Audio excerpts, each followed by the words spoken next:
il est quasiment 20h15. Je vous propose de commencer la séance si vous voulez bien. Donc, je vais procéder à l'appel de votre nom, si vous voulez bien répondre présent. Donc le quorum est là, on va pouvoir commencer et je vous propose de passer tout de suite au point 1 qui est l'approbation du procès-verbal du Conseil municipal du 23 mai 2020 qui consistait en l'installation du Conseil municipal. Est-ce qu'il y a d'autres observations par rapport au PV qui vous a été transmis? Donc nous pouvons l'approuver. Qui est contre? Qui s'abstient? Point approuvé, je vous remercie. Il va passer dans les rangs si vous voulez bien le signer. Point 2. Règlement intérieur du Conseil municipal de la commune de Lampertheim. Donc, l'objet de tous ces points, on les a vus la semaine dernière de manière assez longue en commission réunie. Donc, si jamais vous avez d'autres observations, on reviendra dessus, mais je ne vais pas forcément m'étaler dans la discussion ou dans la présentation point par point de l'ensemble du règlement. Donc, je rappelle que le règlement intérieur est une obligation pour les communes de plus de 1000 habitants, que le Conseil municipal a l'obligation de l'adopter dans les 6 mois suivant son installation, et le projet de règlement vous a été envoyé par mail avec la convocation. Est-ce que vous avez des observations par rapport à ce point? Non. Donc je vous propose de passer au vote. Qui est contre? Qui s'abstient? Point adopté, je vous remercie. Le point 3 consiste en la création de commissions municipales. Donc il est divisé en 2 parties. Le premier consiste en la constitution des commissions. Donc je vous rappelle que l'idée de mon projet, de mon programme que nous avons mené avec la liste Osons Lampertheim ensemble était effectivement de permettre à chaque conseiller municipal de s'investir dans une commission ou plusieurs commissions pour travailler sur l'ensemble des projets. Il vous est donc proposé de créer 8 commissions.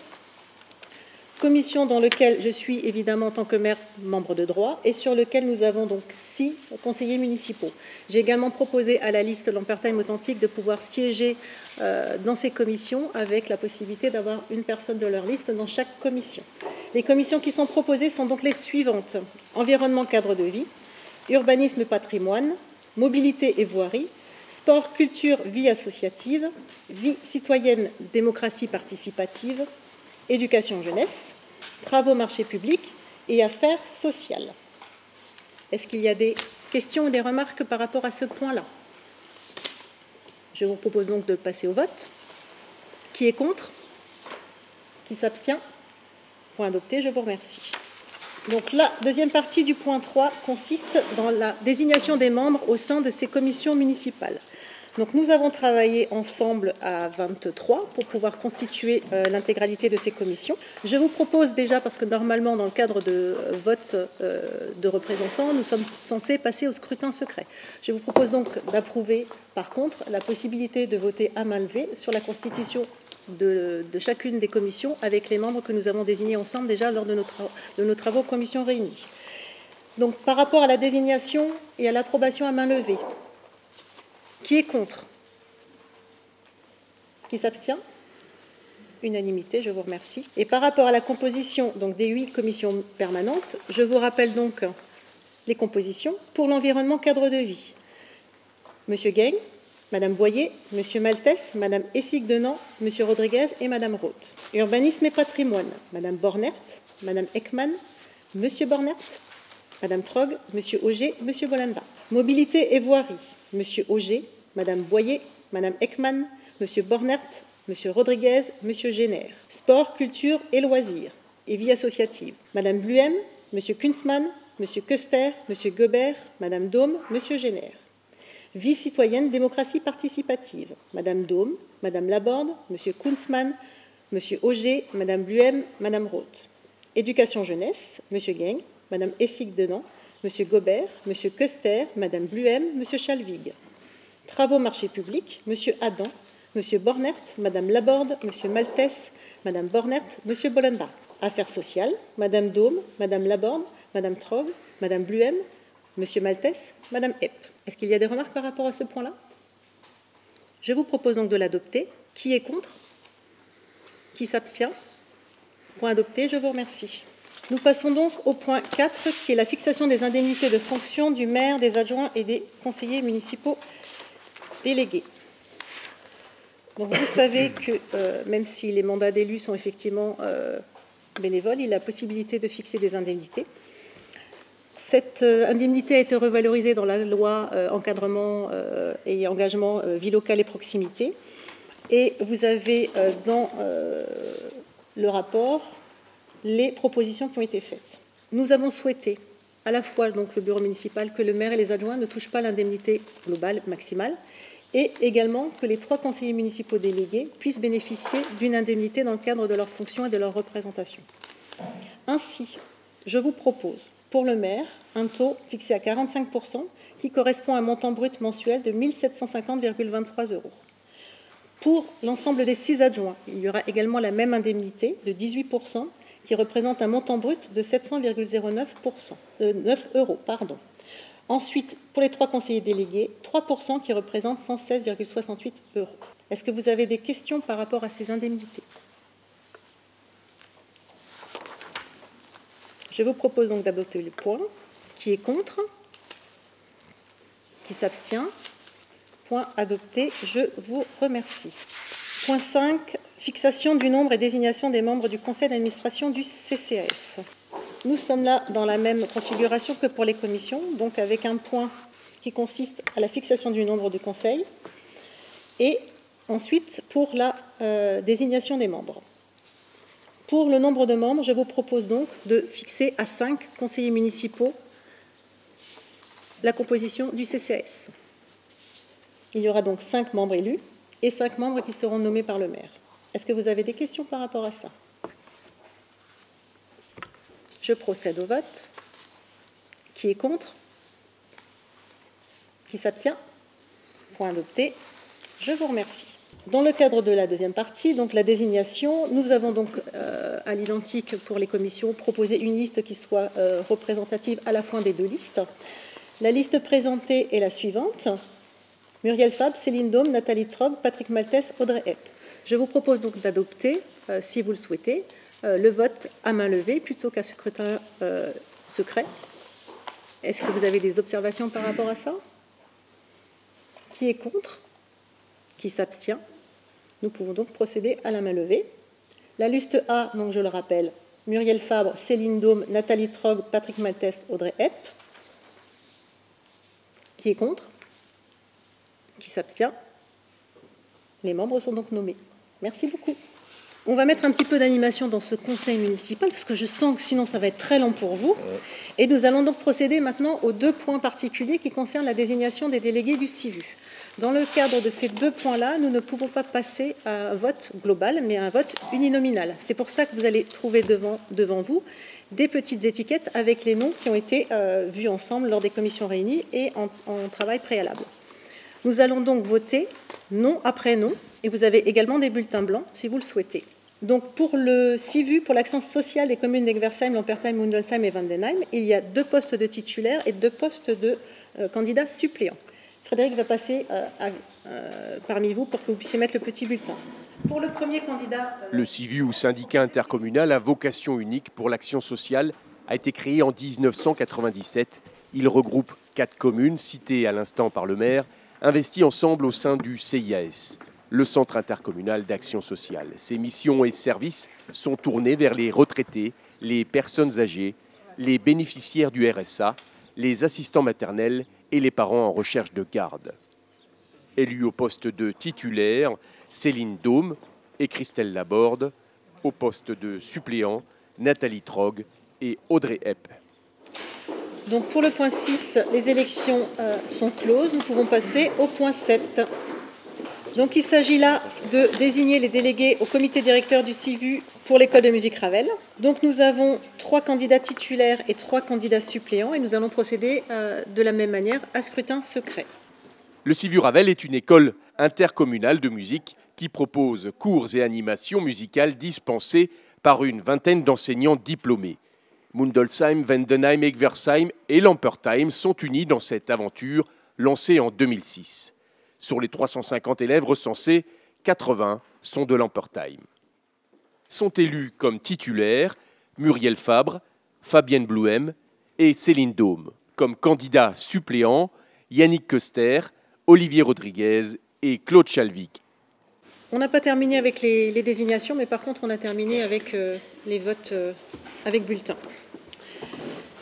Donc pour le point 8, désignation des représentants du conseil municipal au sein des différents organismes. Donc au niveau de la commission locale d'évaluation des transferts de charges, membre titulaire, moi-même, membre suppléant, M. Geng. Au niveau de l'EHPAD, les 80 en tant que représentant de la commune, je propose Céline Daume. Au niveau du conseil de fabrique de la paroisse catholique de Vandenheim, Lampertheim, Egversheim et Mulnosheim, en tant que représentant de la commune, je propose le maire. Au niveau du conseil de gestion de la paroisse catholique de Lampertheim, je propose le maire. Au niveau de la mission locale et relais emploi, le délégué, je propose Patrick Maltès. Au niveau du conseil national d'action sociale et du GAS, je propose en délégué Madame Séverine Bornert. Au niveau de la commission consultative communale et intercommunale de la chasse, donc le maire évidemment, plus 2 conseillers qui sont Madame Trog et Monsieur Adam.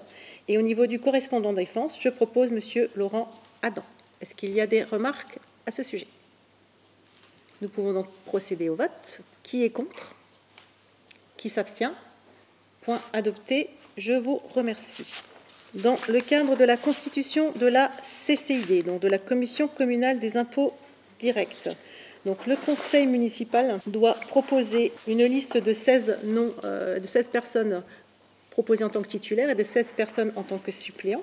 Vous trouverez par devant vous la rectification de la liste par rapport à la liste que nous avons travaillée la semaine dernière. Donc il y a juste des prénoms qui changent puisque ce sont les fils qui prennent la relève par rapport au père. Donc sur cette liste-là, le directeur régional des finances publiques désignera les 8 candidats titulaires et les 8 candidats suppléants qui auront vocation à siéger au moins une fois annuellement pour étudier la valeur locative au niveau des impôts locaux. Est-ce que vous avez des questions? Parce que je pense que je ne vais peut-être pas forcément nommer tout le monde. Je vous laisse peut-être prendre connaissance des changements. Vous voulez peut-être que j'évoque peut-être juste les changements? Ça sera peut-être plus simple.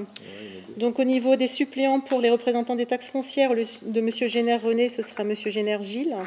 Et ensuite, j'avais M. Gangloff, ce sera M. Gangloff Alain. Est-ce qu'on peut procéder au vote ou est-ce que vous avez des remarques? Qui est contre? Qui s'abstient? Point adopté, je vous remercie. Un point un petit peu plus économique. Donc nous passons au point sur l'abattement exceptionnel pour la taxe locale sur la publicité extérieure au titre de 2020 et pour la fixation des tarifs de la taxe locale sur la publicité extérieure dite TLPE au titre du 1er janvier 2021. Donc 2 points sur ce rapport.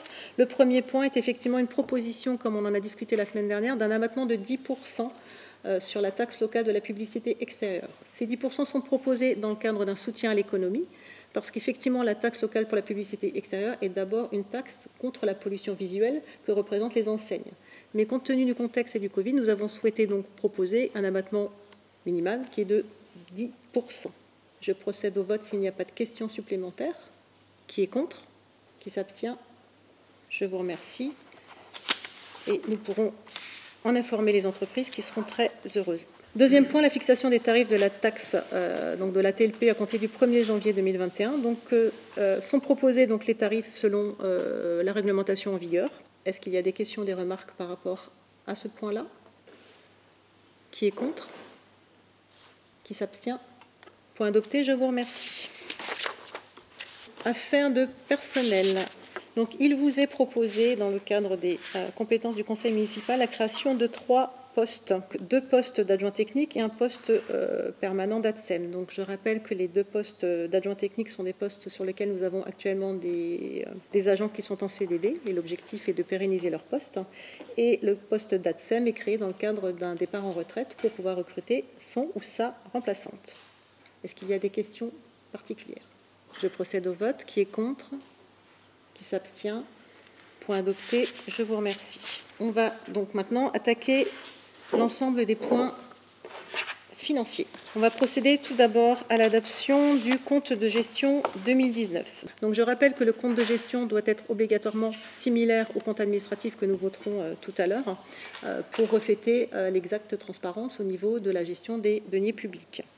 Donc le compte de gestion est conforme et donc représente en investissement en résultat, plus 13 359,35 € et en fonctionnement, plus 1 128 249,90 €. Est-ce qu'il y a des questions particulières sur ce point-là? On a beaucoup travaillé dessus la semaine dernière. D'ailleurs, je vous ai fait envoyer un petit fascicule qui explique les éléments budget. Vous avez tous réceptionné? Parfait. Je vais procéder au vote. Qui est contre? Qui s'abstient? Point adopté. Je vous remercie.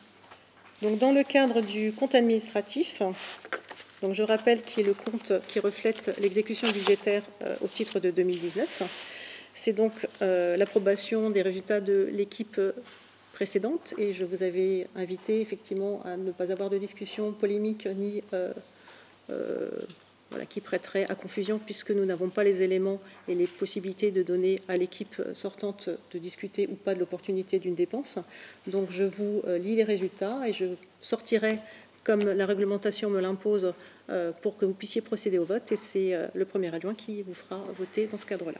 Donc, au niveau du compte administratif, au niveau de la réalisation de l'exercice en section de fonctionnement en dépenses, nous avons 2 285 127,32 € de dépenses contre 2 700,81 665,71 de recettes, ce qui fait un excédent de fonctionnement de plus 496 538,39 €. Au niveau de l'investissement, nous avons 594 327,62 € de dépenses contre 269 739,45 € de recettes, ce qui fait un déficit d'investissement de moins 324 588,17 €, auquel se rajoutent les reports de l'exercice 2018, à savoir en recettes en section de fonctionnement, plus 631 711,51 € et en section d'investissement, plus 337 947,52 €, ce qui nous fait un résultat de clôture en fonctionnement de plus 1 128 249,90 € et pour l'investissement 13 359,35 €,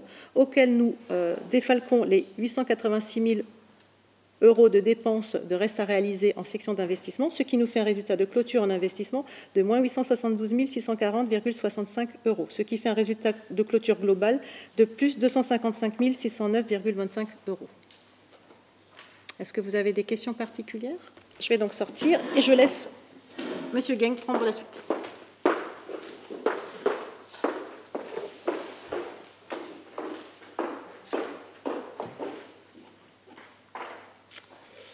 Je vous propose qu'on passe au vote. Qui est contre? Qui s'abstient?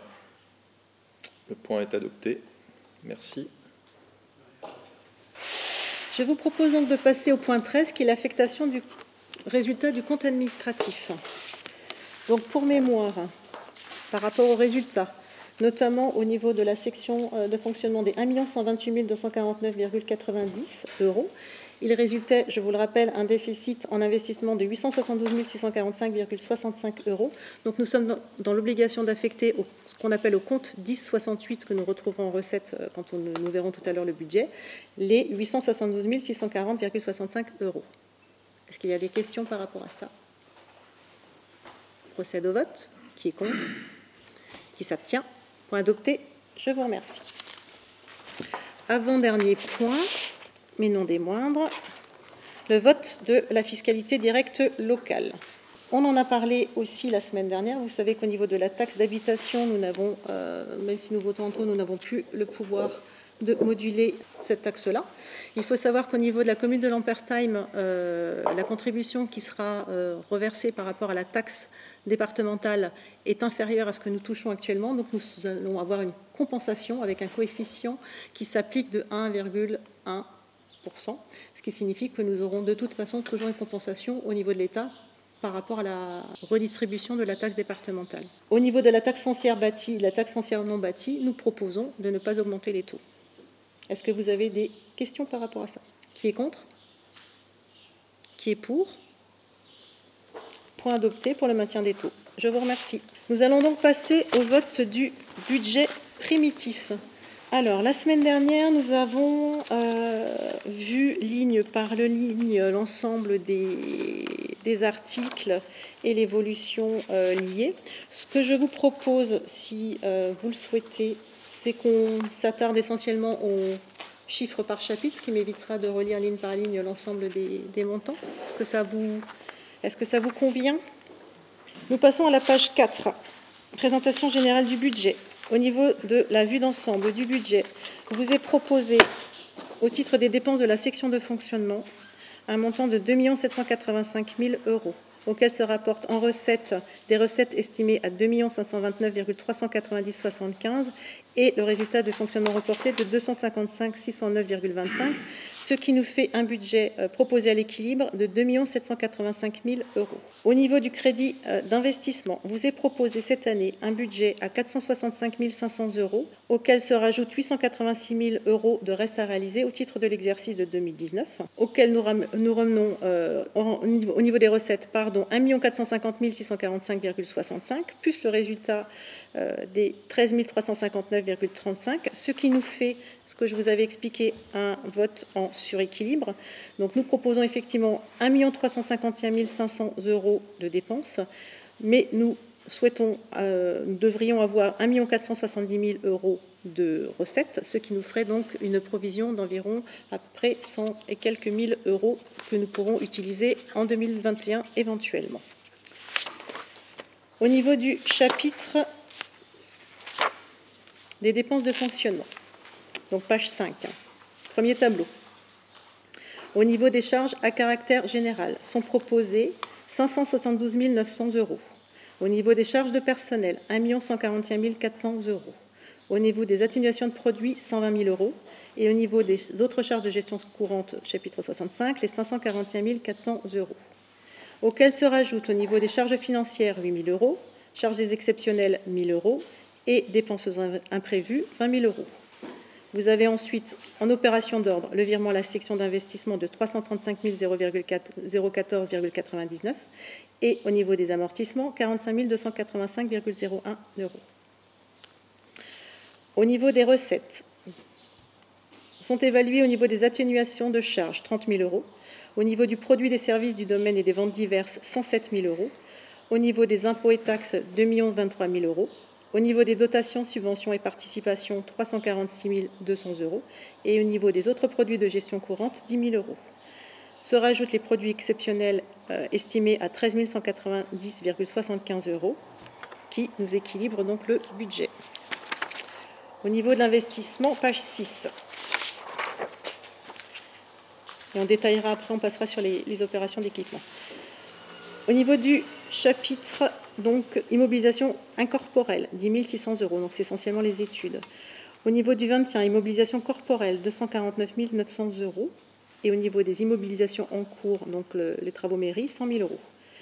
Au niveau des emprunts et dettes, 85 000 €, correspond au remboursement.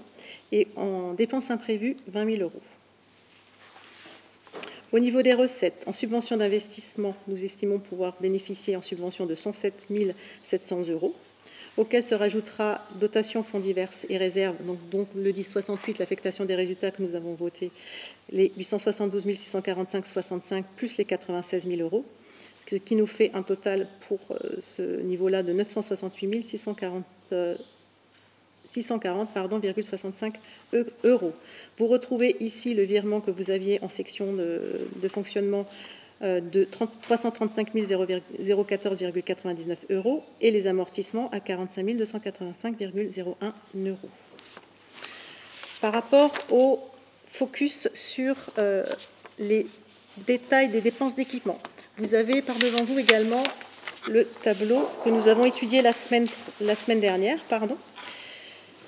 Donc, je voulais juste préciser la modification que nous avions faite suite à la demande de Claude Chalvig par rapport à l'amélioration de l'accessibilité. Donc, ça a été rajouté dans les équipements du cimetière.